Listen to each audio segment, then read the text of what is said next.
Welcome back to another episode of Beyond the Game with Al. Today, Billy Jaffe joins me. Billy is a host for the Boston Bruins and has done stuff with NHL Network. Billy was a college hockey player and has fluctuated all throughout the media landscape doing hockey. Billy joins me as the hockey season just started. Welcome in, Billy. I'm so happy we could do this, and I think this will be a good interview. Yeah, great to be here. Great to be here. I'm in my busy season, which is always a little bit of not a shock to the system, but go from nice and calm to here we go, crazy, but all good. It's what we do. Been doing it for a long time, so looking forward to it. Of course. And one of my first questions I have for you, being a former player, what was it like transitioning from player to broadcaster? And what were some of the lessons you learned while you were a player that you think has helped you in the booth? Well, I think we could do a whole interview on that last part of the question. There's so many things, but um, the transition from player to broadcaster for me, I played, went to Michigan, played there a bit, and then done, and I played afterwards, but glorified, not NHL, not the American League. So it's kind of a glorified beer league. So I was done for a while. I was in the real world, Al, and that's actually really good, really, really good, because it gives me an appreciation for how hard things can be and how you got to work really hard at stuff. And I was in sales and I had my own business, etc. But once I got into broadcasting, when I fell into it, and I literally fell into it with an opportunity with the Blackhawks organization, I'll tell you what, it just felt natural. So that's why I went with it, and I continue to build it. And what did I learn? I mean, what did I take? Competition, preparation, determination, all things that you need as a player. You're going to get smacked, so to speak. You're going to make mistakes as a broadcaster. You're going to get exposed isn't the right word, but you know what I mean? You're going to make a mistake and you're going to feel like you're out there. Well, no different than being a player. You screw up, you get back out there for the next shift, right?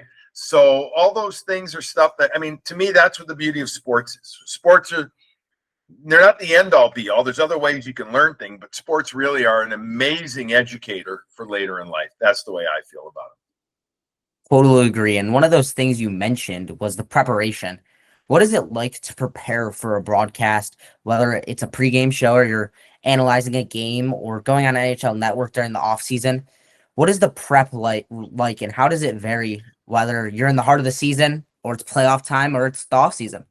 Yeah, really different in that regard. I mean, in season, there's a normal cadence, so to speak, to it, especially like if I'm doing a Boston Bruins game.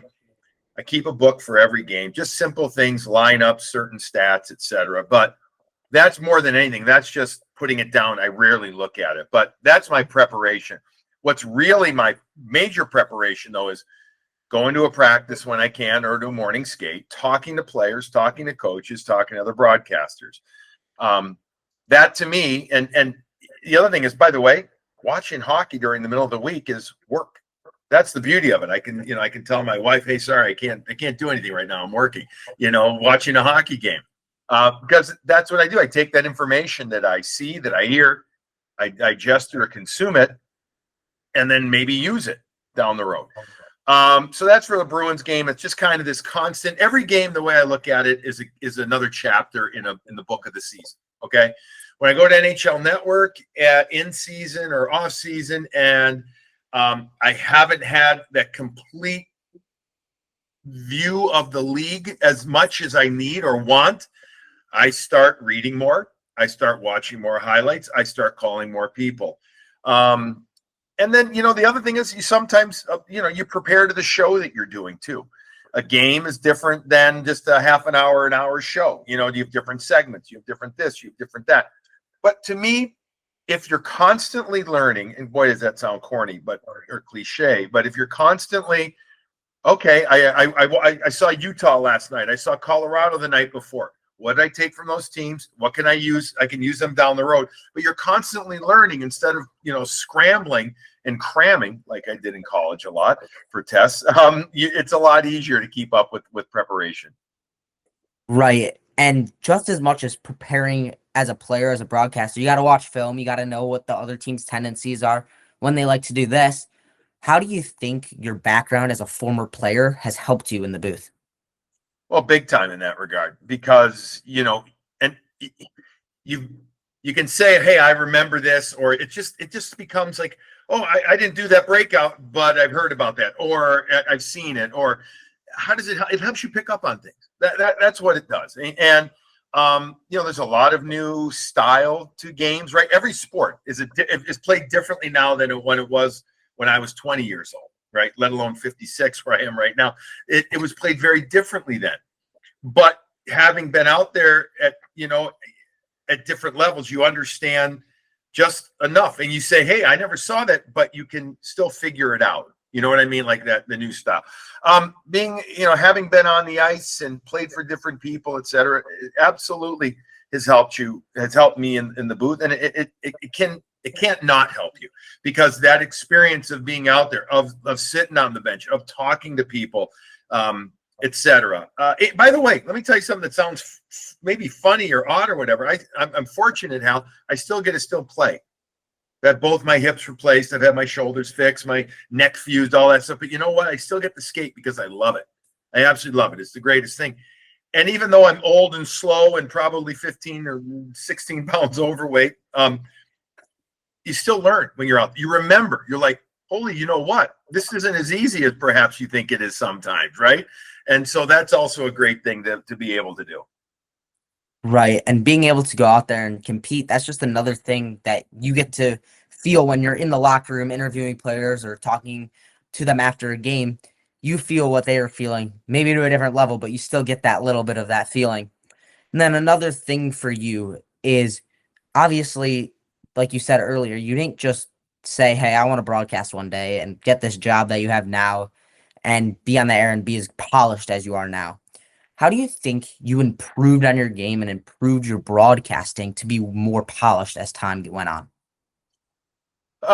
It's a few things, and I don't think it's any different than being an athlete, being whatever business you are. You have to listen, right?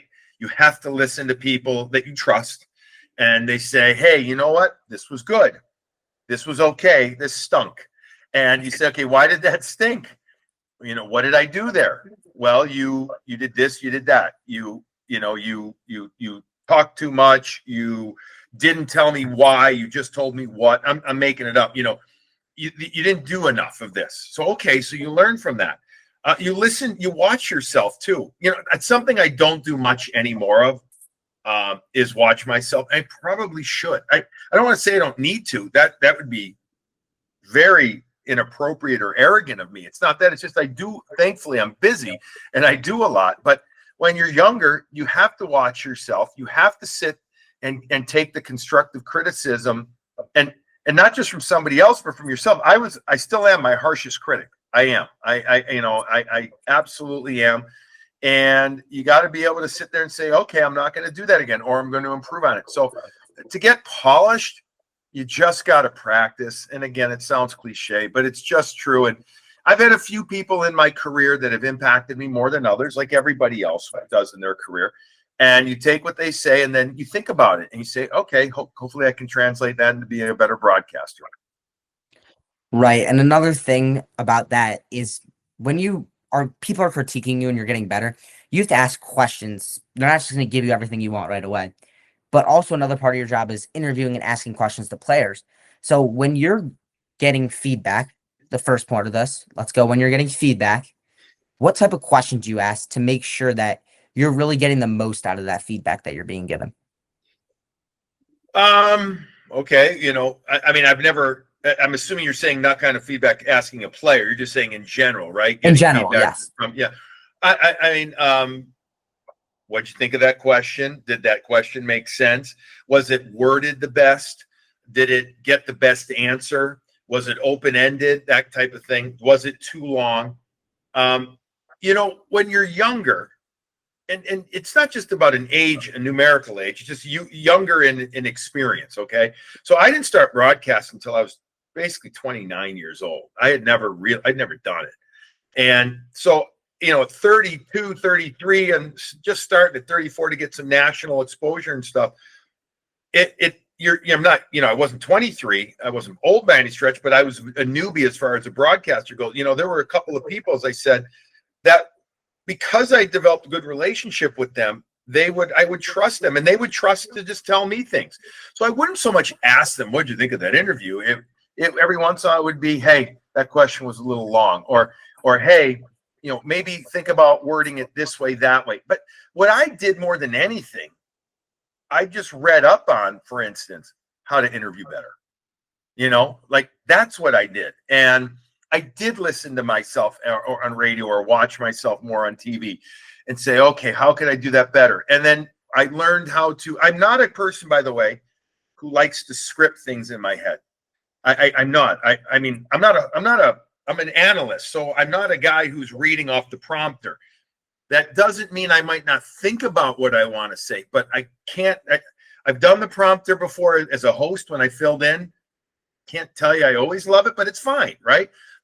But my point is, it's like I don't, in my head, I think of a progression of, let's say, questions I want to ask. And this is how I got better. Think of a progression. Don't get caught up in that, though, because you got to listen to your subject. What are they saying? And how do you say it in the best way in the shortest amount of words, or I guess fewest amount of words? That's how I got better. I started thinking in that regard. Right. And another thing for you, like you said, you had quite a late start, which doesn't mean anything bad, but that just means how many more connections, how many relationships you have to build. And it seems like, as you talk about, those relationships you built with the people in your industry helped you a ton. Another thing with that, building connections in your industry, is building connections with the players. You're with the Bruins most of the time. So how do you build those connections with those Bruins players so that they're willing to tell you all the information you could possibly get? You show up. That's what I can tell you. And I would tell it to any broadcaster, young, kind of old or old. I mean, the old guys should know, the old people should know. But a young person, it's you show up, you go into the room, you go and you show your face. So even if they don't know who you are, they say, I've seen that person here. I've seen that kid here for, there's this unspoken connection, so to speak. I have a philosophy. You might not always like what I say, but I'm going to be there. Here, I'm going to show up to practice or morning skate. And if you have something to say, feel free to tell me and we can discuss it. So that way I'm not just hiding behind a microphone or never showing up. How do you build? It's no different, Al, than anything else in this world. You build trust by being there, and I've been very, very fortunate. I've had very few issues, but you show up, and that's by showing up and talking with people and asking questions and being appropriate and being engaging. Not I'm here to tell you. It's tell me about this. How do I get that? Where did you, okay. And by the way, Hal, you're gonna completely connect with some players more than another. And there's gonna be a player you're just not gonna connect with. That's life though. Nothing you can do about it. Right. And another thing that I have for you is just like you said, showing up, being there. How did you not take an opportunity to ignore a player and let them talk to your face? Because being an analyst isn't the easiest job because you're going to have to critique people. The Bruins aren't going to win every game 10-0. There's going to be flaws here and there that you're going to need to clean up. And the fans want to hear that. They want to see what they can do better and look out for it. And how do you, number one, make sure that you're not bashing too hard on the players while still critiquing them so that they won't get mad or anything of that nature would happen, but also making sure when they do something good, you're rewarding it and putting it out there that they did something good. And not going overboard about that too, right? I mean, yeah, there's this balance. Now, again, a discussion, I will tell you this. It can change market to market, okay? Certain markets do not want you bashing the team, the organization. They just don't. They don't. I don't know if they want you selling rose petals and rainbows, but they don't want you this, that, critiquing, etc. They want it more of a 3-hour marketing exercise for the team. Okay, that's their prerogative.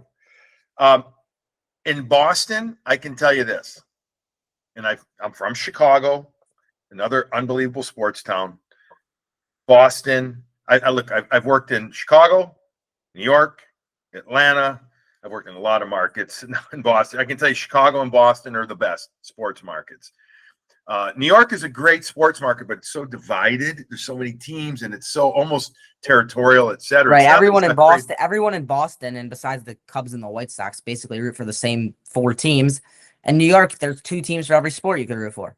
Basically, right. And the other thing about Boston is Boston's not a big city. It acts like it is, but it's an amazing small city that has great, huge attitude, unbelievably educated sports fans that aren't going to take crap. They're not going to say, don't sell me this pile of you know what. And because of that, as an analyst, it's really awesome because you have to be, you never make it personal, ever. It's not personal. It's about the game. It's about you have to use somebody's name, but you don't say, you watch how you say it. Like, they can't have that happen, or this play needs to be better, or the turnover happens here, or so-and-so doesn't get to this mark and has to be. You don't say that player should never be this, blah, blah, blah. You know what I mean? You don't go on and make it personal. You're saying what you see factually. Now, some players still might not like it. They might say, you were wrong. And you say, okay, how was I wrong there? Help educate me, whatever, that type of thing. So that's how you do it. You watch a play, you say it, and I'll say it. We'll say it all the time on there. I gotta tell you what, the Boston Bruins have been phenomenal. Have never said one word to me as a broadcaster about honest commentary ever. So you have this. It's very empowering. But again, you respect it. I respect anybody who has played any high level, but especially if you've played one game in a major league sport, one game. That's it. I respect the you-know-what out of you. It is unbelievably amazing to reach that level. So anybody that can lace them up one time, I got all the respect in the world. My job as an analyst, though, is still to be on top of things, fair, accurate, but also opinionated. So that's what I do. And I go back to this. I show up in the locker room when I can. If they don't like it, we can talk about it. Right. And another thing for you is there's going to be some opinion needed, but you're going to be factual and you're going to know what you know as a former player and watching the team, and you're going to say what's right. As long as you're being honest and not putting too much bash on a player and telling them the facts of what happened and why you think it happened and how they can do it better, there's not really that much they could get mad at you about. And then another thing with you is you don't do a solo show every time you're on the air. How do you build chemistry with the person sitting to your left or to your right to produce the best media? Well, I've worked with hundreds of people, and again, I go back to, you're not going to connect with every player. You're just not gonna. Sometimes you're not going to connect with an on-air partner. It's no different than a teammate, right? Sometimes you got chemistry. I was a right winger, and sometimes you had with the center, and other times you just didn't. But what you do is with people that you work with, that I believe in. I'm still big into team. I'm big into. I'm everybody prepare for their job. Everybody do it the best you can, and then you work together. It's just hockey. We don't need to. We're not recreating. Whatever. Like we're not coming up with some new product here. It's literally we're talking about hockey. So go have fun. Go have energy. I mean, I always say this: if I'm not having fun doing the job that I'm doing, hell, then shame on me. Seriously, then shame on me. So go and do that. So I hope that the other people I'm working with feel the same way. When we're on the air, be respectful of each other. Sometimes you're going to talk over each other. That's going to happen. You don't mean to, et cetera. But like anything else, sometimes you get a partner that is, zigs when you zag, that type of thing, right? But on the other hand, you just try to figure it out. In the booth, if you can get into conversation, whether it's an analyst plural in a studio show or an analyst and a play-by-play guy on a live broadcast, right? The game broadcast. If you can just get into what I call as a comfortable broadcast conversation, you've done your job. Listen to each other, kind of, respect each other's time and space, so to speak. But, sometimes again, just go for it. And yeah, I'm very, like, with regard to the Bruins, Hal, I'm very, very fortunate that how well we all get along and how well we connect. Very lucky in that. We've been together a long time now too. Right. And it's every single one of the guys who you're working with know how hockey works. They study just as much as you. They are prepped and they're interested and they're doing this because they love it. And the same thing, they're here to have fun just like you. So it's not like they're going to be lower than you. They're on the same level as you doing almost the same job. They're going to be wanting to have fun. And you know what? Some just don't go with some people, but you know that you're going to go put your best foot forward no matter who your partner is. That's all you can do. You have to. And you know what? I've worked with people that don't work hard. I have. And that's not as good. Control the controllables. If you can put your best foot forward, do it. Right. I mean, it's what it comes down. And some of those people are no longer in the industry. The people that I work with now, the other guys, the analysts that I work with are great, and everybody does their thing, and the hosts do their things, and it's no different than life, no different than being a player, no different than any business out there. You can get by at certain times. You can get fortunate. I do believe you create more luck the harder you work, but overall, sometimes people just don't want to work hard enough. And again, a handful of those people I've worked with aren't in hockey broadcasting anymore. Right. And another thing to end it off, we have the final 14 questions in a rapid fire pace. Been doing them with everyone. Final 14 in a rapid fire pace. You ready? Okay. All right. Who is your idol? Oh, Peter McNabb. I don't know if you remember. He was a hockey player. Unfortunately, died a couple of years ago.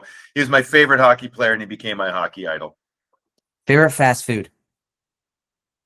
Oh, fried chicken, but I don't have anyone. Just a good or a cheeseburger. I don't have one place though. Favorite school subject? History. Biggest fear? Oh, fear. Jeez. Fear. I guess fear is just my biggest fear. Gee, that's a great question. I've never thought of that, Hal. I don't. What do I?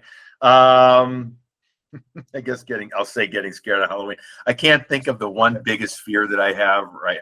I guess a fear would be that somebody in my family's not healthy. Put it that way. Favorite hobby? Cooking. Favorite gym workout? Peloton or like plyometrics. Favorite influencer or social media? Anybody on social media? I have tried to stay off that more, but I'm not ultra successful because it's a cesspool. My favorite social media. I got to get back to you on that one because I don't have anybody that I have to look at. I'm sorry. Anybody like that you work with or you've seen that you're like amazed by what they're doing in the media world? I mean, there's some younger people that are doing some great stuff. But no, I'm sorry, it's a bad answer. I don't have anybody that I look at and say I have to. I look at it every day, and I'm like, that's what I need. Favorite musician? Pearl Jam. Favorite animal? Well, I'd show you to him right here, but he actually left the room. Cooper, the golden retriever. Favorite TV show? Boy, I loved Hockey Night in Canada for years when I could find it. The Saturday night broadcast. My favorite overall TV show. But I love The Office. I love that. Biggest pet peeve? People that don't work hard and people that aren't, it's not that they're not honest, they just don't tell you everything. You know what I mean? Like just tell me. Just get it out there in the open. Don't sugarcoat. Just tell me, and then we'll all be okay. Is a hot dog a sandwich? No, it's a hot dog. And I sold emojis. hot dogs. I sold hot dogs, believe it or not, in Chicago at the Vienna Beef Company. Before I fell into broadcasting, I was with Vienna Beef Company, and so I know that the hot dog is not a sandwich. Anybody listening puts ketchup on a hot dog too. It's absolutely wrong. Favorite emoji? Well, my kids tell me emojis aren't that cool anymore. So I used to use the poop one a lot with some buddies of mine. I don't know if that's my favorite one. I would say kind of the shocked face. I don't know. And then last but not least, are you a shower singer? Am I a shower singer? I am not. But you know where I am? When I become one when I walk my dog. I will actually start singing while I'm either, taking him through his I get him out pretty much every day for a hard walk, and it's good. And I'll sing a little there. Like a drum, baby, don't stop.